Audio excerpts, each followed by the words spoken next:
Greetings to all. This is our next practical session.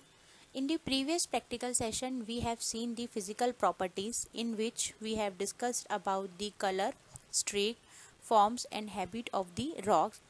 And today we will discuss or study about the remaining physical properties of the rocks. So let's see what are the other physical properties of the rocks. So the next physical properties of rock is luster. Luster is a very characteristic and useful properties of mineral, and it is the measure of the reflectivity of the mineral surface. And luster may be defined as general appearance of mineral surface in a reflected light. So basically luster is the amount of reflection of light from the surface of the mineral, and this is called the luster. So lustre totally depend करती है हमारी amount of reflection of light पे. जितना ज़्यादा amount of reflection light रहेगा उतना ही ज़्यादा हमें उस चीज़ का लश्चर मिलेगा. So lustre is a very characteristic and useful property and it is totally depend on the amount of reflection of light from the surface of the mineral. So lustre 3 इसमें depend करती है. सबसे पहला है हमारा refractive index, दूसरा है absorption capacity of mineral and third है हमारा nature of surface of mineral. Absorption capacity की बात करें तो एब्जॉर्प्शन कैपेसिटी ऑफ मिनरल मतलब अगर लोअर द एब्जॉर्प्शन तो हायर द रिफ्लेक्शन. अगर लो एब्जॉर्प्शन कम होगा तो रिफ्लेक्शन ज़्यादा होगी, और अगर एब्जॉर्प्शन ज़्यादा होगा तो रिफ्लेक्शन कम होगी. It is very simple. For example कोई पर्टिकुलर रॉक है, अगर उसकी एब्जॉर्प्शन कैपेसिटी कम होगी तो उसकी रिफ्लेक्शन ज़्यादा होगी, और अगर उस पर्टिकुलर रॉक की एब्जॉर्प्शन कैपेसिटी ज़्यादा होगी तो रिफ्लेक्शन कम होगी. सो it is very simple. So lustre जो है हमारा वो टोटली डिपेंड करता है उस पर्टिकुलर रॉक के एब्जॉर्प्शन कैपेसिटी पे. जितना ज़्यादा वो एब्जॉर्ब करेगा उतनी कम उसकी रिफ्लेक्शन होगी, और जितना कम वो एब्जॉर्ब करेगा उतनी ज़्यादा उसकी रिफ्लेक्शन होगी. That is lower the absorption higher the reflection. जब कोई रॉक या कोई मिनरल कम एब्जॉर्ब करता है तो वो ज़्यादा रिफ्लेक्ट करेगा, तो वो हमारा रॉक हो जाएगा शाइनी. और अगर एब्जॉर्प्शन ज़्यादा करेगा और लोअर रिफ्लेक्शन होगा तो वो रॉक कहलाएगा हमारा dull rock. So don't be confuse, it is very simple. अगर कोई रॉक ज़्यादा एब्जॉर्ब कर रहा है तो वो कम रिफ्लेक्ट करेगा. It is very simple. अगर for example light of amount और अमाउंट ऑफ लाइट कोई भी रॉक सरफेस पे पड़ती है, और अगर उस रॉक का अब्जॉर्प्शन कैपेसिटी ज़्यादा है तो वो उस लाइट अमाउंट को ज़्यादा एब्जॉर्ब कर लेगा, तो रिफ्लेक्ट कम करेगा. तो बेसिकली वो रॉक ज़्यादा शाइन नहीं करेगा because it has a lower absorption capacity. So अगर उस पर्टिकुलर रॉक की एब्जॉर्प्शन कैपेसिटी ज़्यादा होगी तो वो रिफ्लेक्ट कम करेगा, मतलब हमें डल रॉक देखने के लिए मिलेगा. ठीक है. So lower the absorption higher the reflection, that means shiner और shining the rock. If higher the absorption and lower the reflection then we have the dull rock, जिसका कोई शाइनिंग अपीयरेंस नहीं होगा.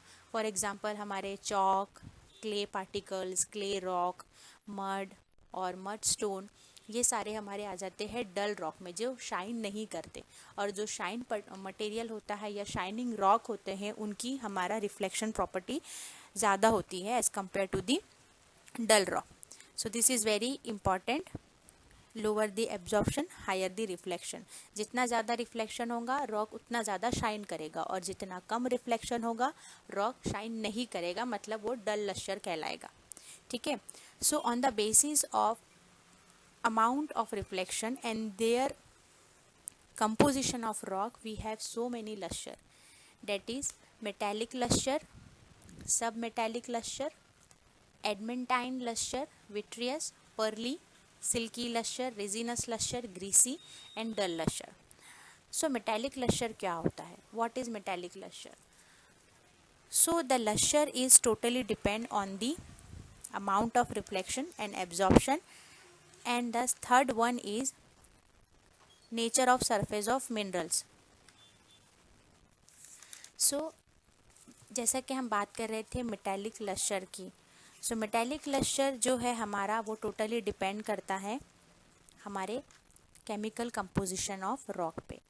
अगर मिनरल का केमिकल कंपोजिशन मेटालिक टाइप का होगा, that means minerals which have the appearance of a metal, so we have the metallic lustre. For example pyrite and galena. जो pyrite और गैलेना है ये हमारे ओर रॉक है, ओर मिनरल है, और इनका जो ये जो रॉक होते हैं ये मेटेलिक प्रॉपर्टी शो करते हैं because it contain the metals, और इनका अपीयरेंस मेटल जैसा होता है, so it is have a metallic lustre. So इसका एग्जाम्पल है हमारा pyrite and galena. So metallic lustre which have the appearance like a metal, so this is called the metallic lustre. Now submetallic lustre. Submetallic lustre are those lustre which displayed metallic lustre is called the submetallic lustre. So it has a property somewhat metallic and somewhat other than the metallic. So जो metallic जैसे दिखते हैं but it contain little amount of impurities. So properly वो metal भी नहीं दिखते हैं and properly वो रॉक भी नहीं रहते, तो इस between the metal and rock formation. So जैसा कि उसका एग्जांपल है हमारा क्रोमाइट एंड हेमेटाइट। हमने पायराइट, गैलेना और हेमेटाइट पिछले वीडियो में देख चुके हैं कि क्या है pyrite and galena and hematite also. So सब मेटालिक लश्यर हमारे शो करते हैं क्रोमाइट एंड हेमेटाइट। हेमेटाइट जो कि ब्लैक कलर का होता है बट इसकी स्ट्रिक होती है चेरी रेड कलर की, ठीक है।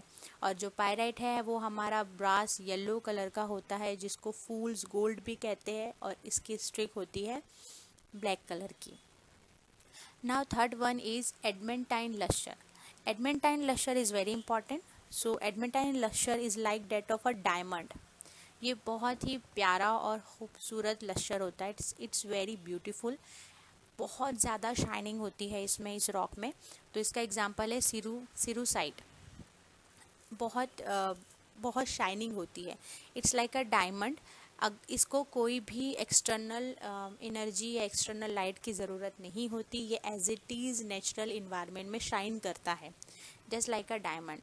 आप सबने ही देखा होगा डायमंड प्रॉपर्टीज़ एंड डायमंड की शाइनिंग कैसी होती है। तो उस टाइप के लश्यर को हम बोलते हैं एडमेंटाइन लश्यर, जिसको कोई एक्सटर्नल अमाउंट ऑफ लाइट की ज़रूरत नहीं होती, वो अपने नेचुरल सोर्स से इटसेल्फ शाइन करता है, तो उसको हम बोलते हैं एडमेंटाइन लश्यर, और इसका एग्जाम्पल है हमारा cerussite. Now fourth is vitreous lustre. Vitreous lustre is also very important. It is the lustre exhibited by the broken glass. So vitreous lustre एक ऐसा लश्यर होता है जो ब्रोकन ग्लास की तरह अपीयर करता है। उसका जो अपीयरेंस होता है वो ब्रोकन ग्लास की तरह होता है। जैसा कि हमने इसके पहले वीडियो में बात किए थे कि जो क्वार्ट्ज है वो हमारा ट्रांसपेरेंट होता है, उसमें कोई इम्प्योरिटी नहीं होती, वो ट्रांसपेरेंट होता है। मतलब वो एक पारदर्शी होता है, एक मिरर तरह होता है, एक ग्लास कंटेन करता है। तो वो जो है वो विट्रियस लश्यर कंसिस्ट करता है बिकॉज इट अपीयर्स और it look like a glassy material.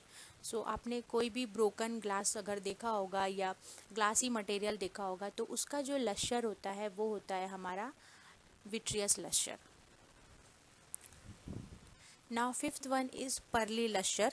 So pearly lustre, it is the lustre exhibited by the pearls.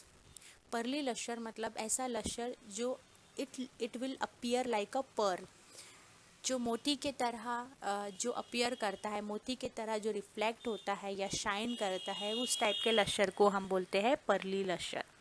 और उसका एग्जाम्पल है हमारा मस्कोवाइट, टाल्क एंड कैल्साइट। ये भी बहुत ब्यूटीफुल लश्यर है। और टाल्क अगर आपने देखा होगा, talc is the very important rock, और इसकी जो हार्डनेस है वो 1 होती है, और ये पाउडर बनाने में यूज़ होता है। हमने नाम सुना होगा टल्कम पाउडर। सो जो talcum powder then talc, the word is talc is given by the talcum powder. So talcum powder is a powder and talc की वजह से हमको टल्कम पाउडर रॉक पाउडर देखने के लिए मिलता है। सो टाल्क की हार्डनेस 1 होती है, और इसका जो लश्यर होता है वो पर्ली लश्यर होता है। मतलब these rocks will look like a pearl और it will appear like a pearly. So इसको हम बोलते हैं पर्ली लश्यर। नाउ नेक्स्ट है हमारा silky lustre. Silky lustre, it is the lustre exhibited by the silk fibres and the minerals which crystallize in the fibers which have the commonly silky luster. So ऐसे minerals जिनका form या habit fibrous होता है, मतलब जो बहुत सारे thin and elongated fibre से मिलकर जो रॉक बनता है, मोस्टली उनके हमें सिल्की लश्यर देखने के लिए मिलते हैं। तो जो हमारा एस्बेस्टोस है, हमने इसके पहले लेक्चर में डिस्कस कर चुके हैं। Asbestos is a fibrous form of the igneous rock, और ये because of this fibrous form उसका जो लश्यर होता है सिल्की लश्यर होता है। Silky look like a very silk and because of the fibrous arrangement of the mineral grain.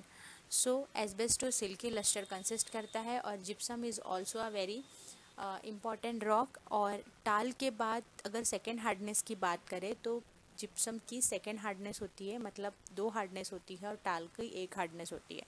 Talc और gypsum को हम फिंगर नेल से या पेन नाइफ से या कोई भी हार्ड चीज़ से स्क्रैच कर सकते हैं, तो it will scratch easily. So this is silky lustre जो कि सिल्क अपीयरेंस देती है because of the presence of fibres of minerals. So asbestos हमारा फाइब्रस फॉर्म कंसिस्ट करता है और ये बहुत सारे फाइबर से मिलकर बनता है।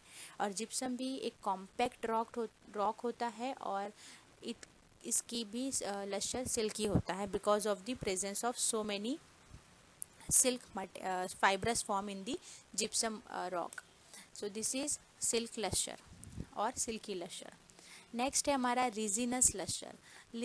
रिजिनस लश्यर भी बहुत इंपॉर्टेंट होता है, और it is as same as the adamantine lustre. Adamantine lustre भी बहुत शाइनी होता है, और सीरोसाइट इसका एग्जाम्पल है।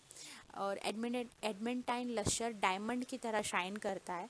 और रिजिनस लश्यर की बात करें तो इसमें sphalerite is also look like a diamond, और it is the lustre exhibited by the resins. So resins होने की वजह से it will look like a brighter than the adamantine lustre. So बहुत ज़्यादा शाइन करता है because of their shining property, their resinous. So sphalerite इसका example है। Now next is greasy luster. Greasy luster is very important. Greasy luster वो type का लश्यर होता है जहाँ पे हमको ग्रीजी फील और ग्रीजी अपीयरेंस देखने को मिलता है। मतलब ऐसे रॉक जिनमें हमको ग्रीजीनेस या स्मूथनेस या जो मुलायम मटेरियल होता है या जिनका मुलायम कंपोजिशन होता है, उनको हम बोलेंगे ग्रीजी फील और ग्रीजी अपीयरेंस रॉक। और इसका एग्जांपल है हमारा टॉल्क और नेफिलिन। सो टॉल्क एंड नेफिलिन हमारे 2 टाइप के लश्यर शो करते हैं। एक पर्ली लश्यर टॉल्क शो करता है और ग्रीजी लश्यर भी टॉल्क शो करता है। नेफिलिन ऑल्सो द सेम। ग्रीजी लश्यर जो टाल्क शो करता है उसमें हमको ग्रीजीनेस के प्रॉपर्टी देखने के लिए मिलता है। जैसे कि हमने बात किया कि टाल्क जो है वो पाउडर बनाने में यूज़ होता है। So with the help of talc we manufacture the powders. बहुत सारे टाइप के पाउडर्स हम जितने भी टाइप के हमको पाउडर्स आज मार्केट में देखने के लिए मिलते हैं वो टाल्क के हेल्प से ही बनते हैं।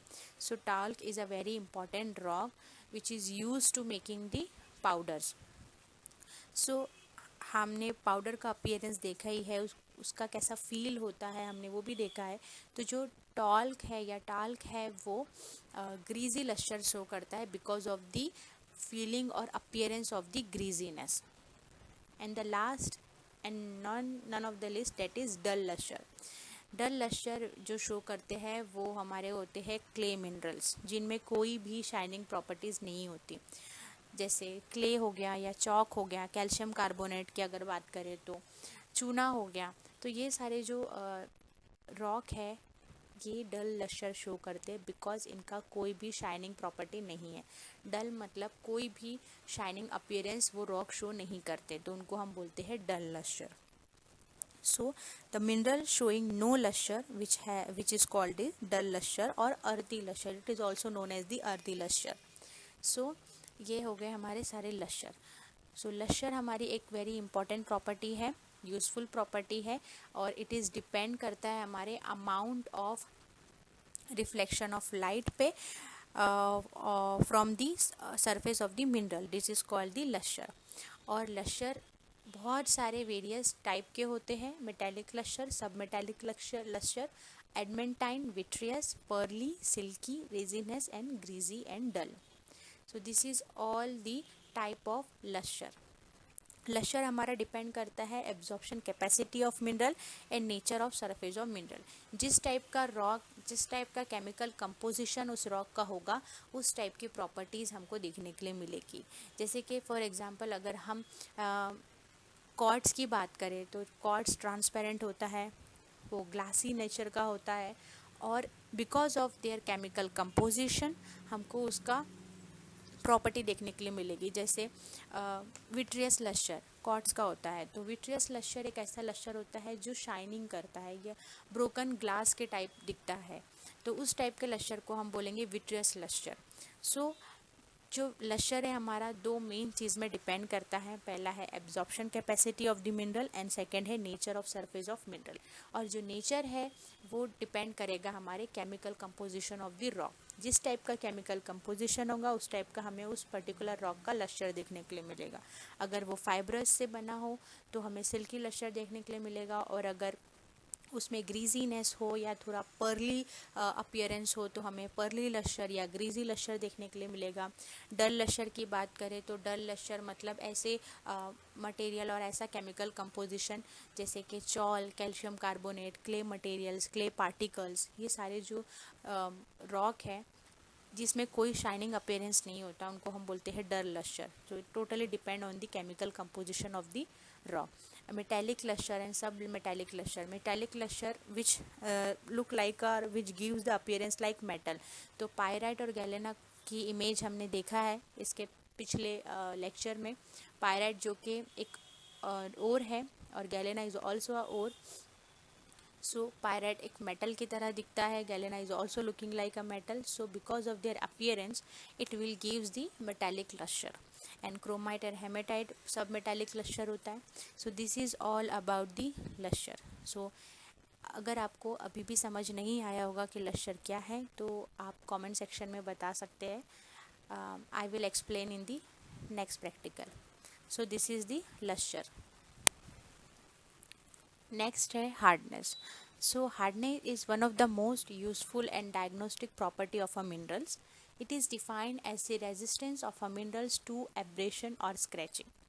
So hardness एक most important diagnostic property है और it is very important characteristics of the rock.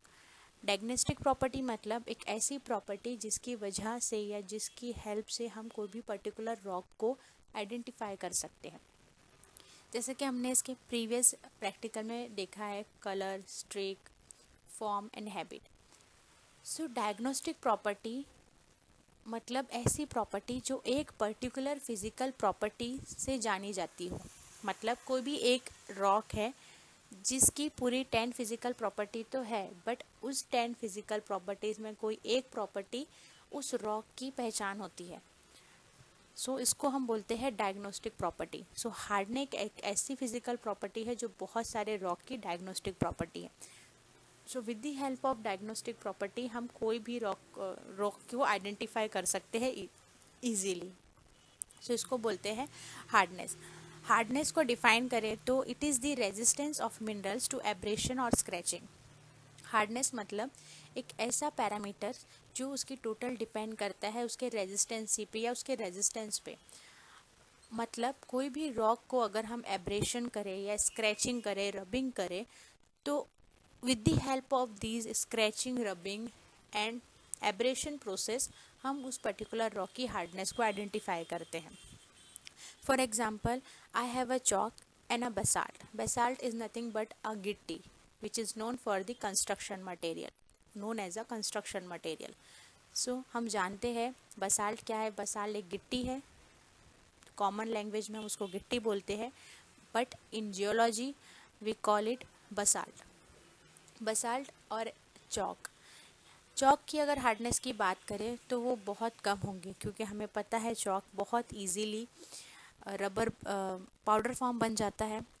अगर हम चॉक को घिसे तो उसका हमको पाउडर अपीयरेंस देखने के लिए मिलेगा। वही अगर हम बसाल्ट को घिसे या रब करें तो हमें उसका कोई पाउडर अपीयरेंस देखने के लिए नहीं मिलेगा। तो दोनों में से सबसे ज़्यादा हार्डनेस किसकी होगी?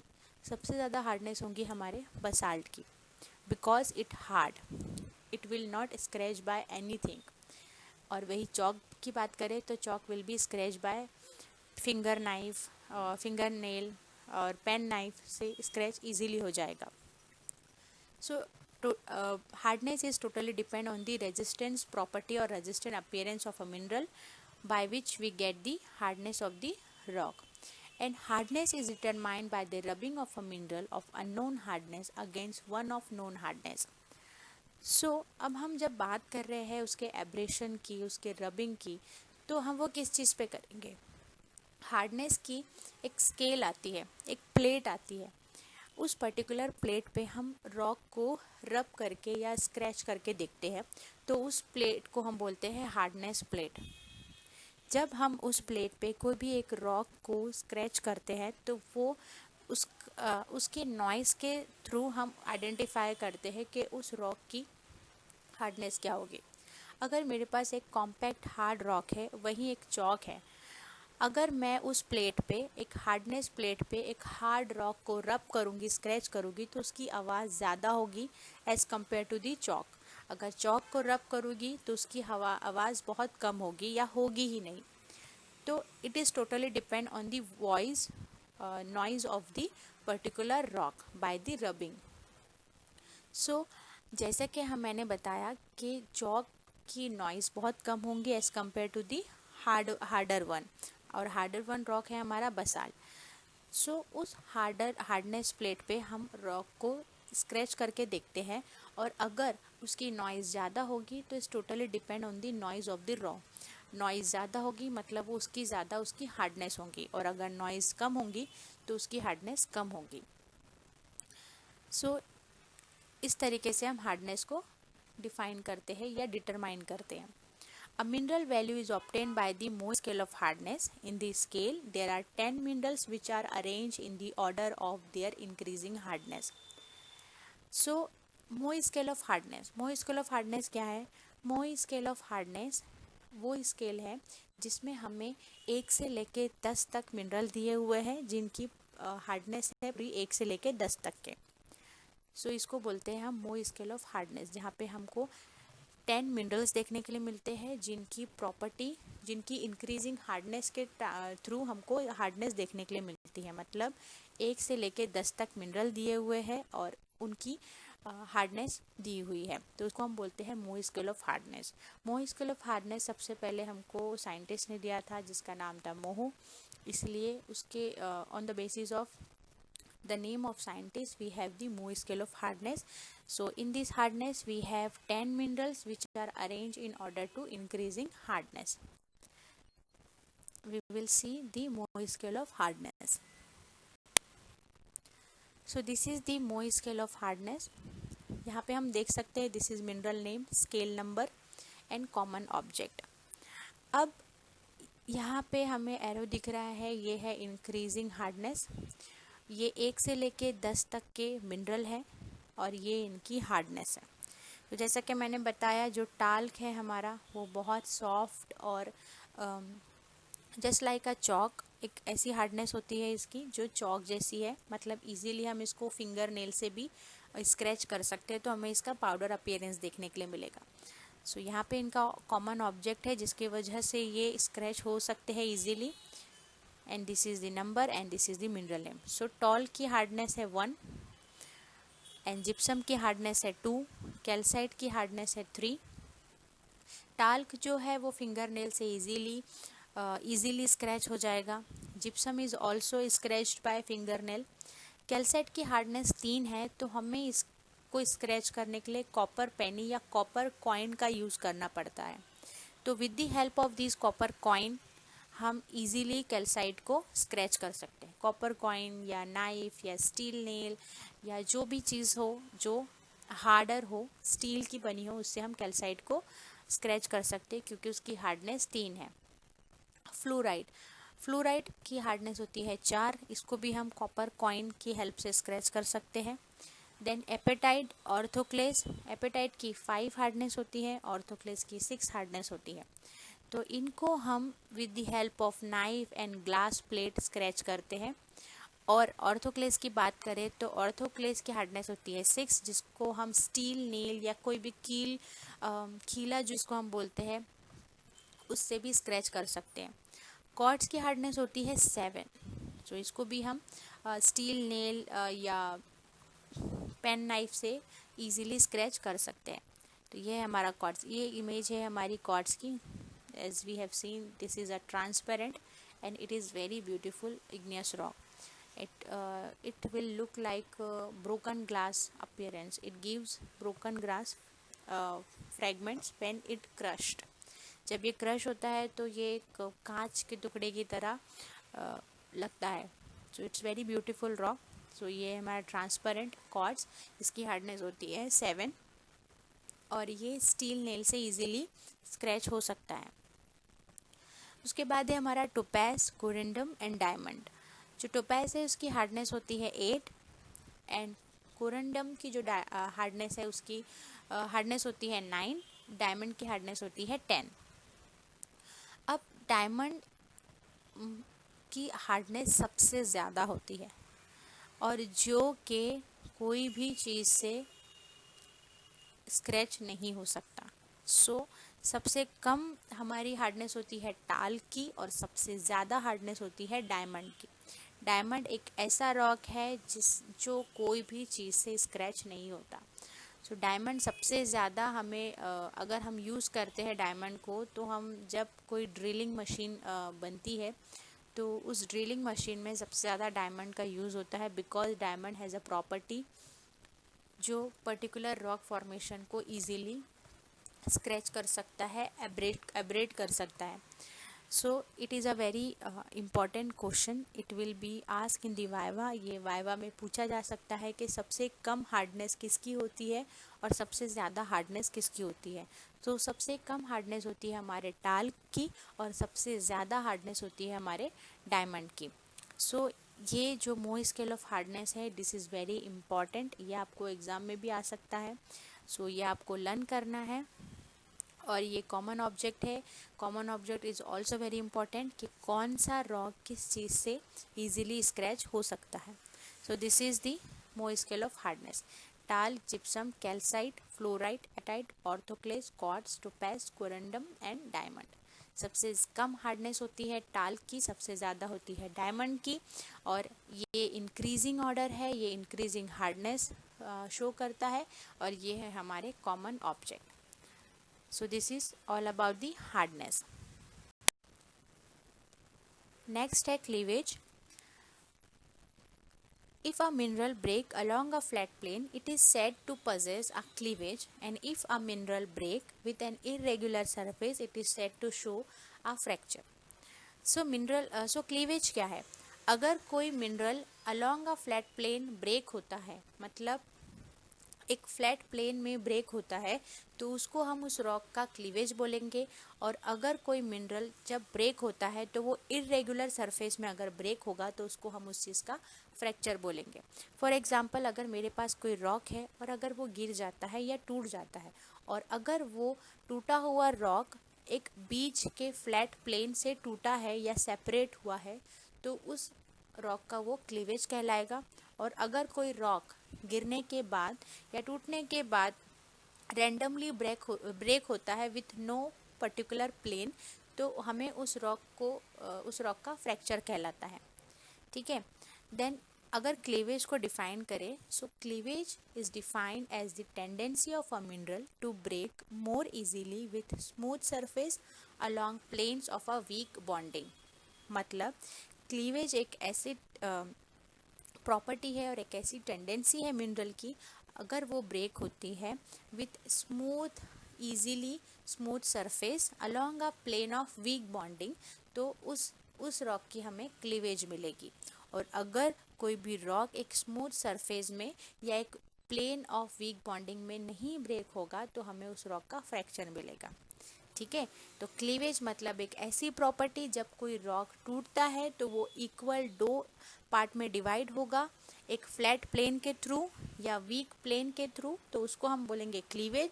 और अगर कोई रॉक टूटता है और वो एक फ्लैट प्लेन या एक स्मूथ सरफेस नहीं देता और उसमें कोई प्लेन वीक बॉन्डिंग नहीं होती और वो रैंडमली कहीं से भी टूट जाता है, तो वो उस रॉक का होगा fracture. So this is the cleavage. और क्लीवेज टोटली डिपेंड करती है हमारी एटॉमिक अरेंजमेंट ऑफ मिनरल पे। जिस टाइप का एटॉमिक अरेंजमेंट होगा उस पर्टिकुलर मिनरल का, तो वो हमारी क्लीवेज डिसाइड करेगी। अगर एटॉमिक अरेंजमेंट उस रॉक मिनरल का कंटिन्यू होगा तो जो हमारा रॉक है वो एक प्लेन में टूटेगा, एक स्मूथ सरफेस, एक स्मूथ प्लेन में टूटेगा। और अगर उसका एटॉमिक अरेंजमेंट रैंडम होगा या इरेगुलर होगा तो उस रॉक में कोई क्लीवेज नहीं होगा, फिर हमें उस रॉक में फ्रैक्चर देखने के लिए मिलेगा। मतलब कोई भी अगर वो रॉक टूट जाता है, गिर जाता है, तो हमें कोई एक पर्टिकुलर स्मूथ प्लेन देखने के लिए नहीं मिलेगा, उसके कहीं से भी छोटा मोटा सा रैंडम टुकड़ा या कहीं से भी क्रैक हो सकता है, तो उस टाइप के रॉक को हम बोलेंगे फ्रैक्चर रॉक। सो ये है क्लीवेज और fracture. So cleavage is nothing but the breaking of a plane in two equal part with a smooth surface, this is called cleavage। and fracture क्या है वो हम next आगे पढ़ेंगे। so this is cleavage। now second next है हमारा specific gravity। so specific gravity is also very important physical property of rock। specific gravity is the number which represent the ratio of the weight of a mineral to the weight of an equal volume of water। मतलब specific gravity हम एक ratio है जिसमें हमको weight of mineral होता है to the weight of an equal volume of water. Specific gravity identify करने के लिए हमें सबसे पहले कोई भी रॉक का डेंसिटी पता होना चाहिए। कोई भी एक रॉक की डेंसिटी मालूम होना चाहिए। अगर डेंसिटी हमें पता है तो हम उसकी स्पेसिफिक ग्रेविटी निकाल सकते हैं। अगर कोई एक मिनरल की स्पेसिफिक ग्रेविटी 4.0 है तो वो 4 टाइम्स हैवी होगी वाटर से। फॉर एग्जांपल अगर मेरे पास चॉक है और अगर उसकी स्पेसिफिक ग्रेविटी 4.0 है तो वो 4 टाइम्स हैवी होगा, 4 टाइम्स भारी होगा वाटर के कंपैरिजन में। सो specific gravity is like that, it is totally depend on the weight of mineral and equal weight of the volume of water। so this is the ratio between the weight of mineral to the equal volume of water, weight of an equal volume of water। so ये हो गया हमारा specific gravity। और अगर specific gravity 4.0 होगी कोई भी चीज़ की तो वो 4 टाइम्स हैवी होगा वाटर से। अगर फॉर एग्जांपल 5.0 होगा तो वो 5 टाइम्स हैवी होगा वाटर के कंपैरिजन में। सो स्पेसिफिक ग्रेविटी आइडेंटिफाई करने के लिए हमको पर्टिकुलर रॉक की डेंसिटी मालूम होनी चाहिए। सो डेंसिटी मालूम करने के लिए हमारे पास एक फार्मूला है, जैसे यहाँ पे दिया हुआ है density of mineral with respect to water. So यहाँ पे हमको जो फार्मूला दिया हुआ है वो है density of mineral with respect to water is given by, that is absolute density of mineral upon absolute density of water। so this is the most important formula of the mineral। So specific gravity को identify करने के लिए हमें उस particular mineral की density पता होना चाहिए। सो with the help of density हम उस मिनरल की वेट को आइडेंटिफाई कर सकते हैं और with the help of weight of mineral हम स्पेसिफिक ग्रेविटी निकाल सकते हैं कोई भी रॉक और मिनरल का। सो this is very important and ये क्वेश्चन आ सकता है एग्ज़ाम में या वाइवा में आपसे पूछ सकते हैं कि स्पेसिफिक ग्रेविटी का रेशो क्या है और स्पेसिफिक ग्रेविटी कितने टाइम हैवी होती है वाटर से। और स्पेसिफिक ग्रेविटी को आइडेंटिफाई करने के लिए सबसे ज़्यादा ज़रूरी क्या है। सो स्पेसिफिक ग्रेविटी को डिटरमाइन करने के लिए हमें पर्टिकुलर मिनरल की डेंसिटी पता होनी चाहिए। अगर हमारे को डेंसिटी नहीं पता है तो हमें सबसे पहले डेंसिटी निकालनी आनी चाहिए, उसके बाद हम स्पेसिफिक ग्रेविटी निकाल सकते हैं। सो डेंसिटी ऑफ मिनरल को आइडेंटिफाई करने का ये एक फॉर्मूला है, absolute density of mineral upon absolute density of water. So इसके ज़रिए हम डेंसिटी निकालते हैं और फिर with the help of density we can identify the specific gravity of particular mineral और रॉक। जैसे यहाँ पे लिखा हुआ है irregular and rough surface, so this is irregular and rough surface, so this is the example of uneven fracture.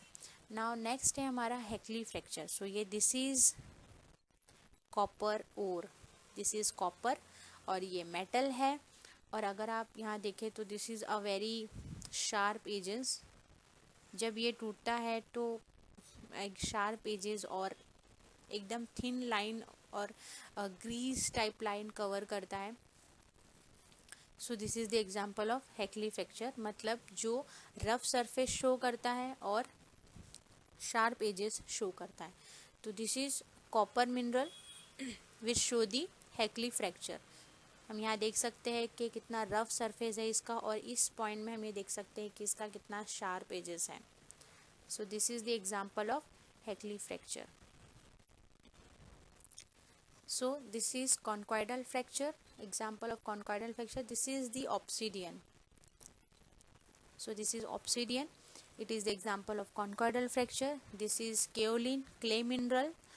This is the example of even fracture, and this is uneven fracture, and these four are the example of the uneven fracture. So this is also the example of uneven fracture. This is calcite, this is feldspar, and this is the bauxite. So this is uneven fracture which showing the uneven fracture, and this is the Hackley fracture which showing the rough surface with sharp edges. So this is copper metal.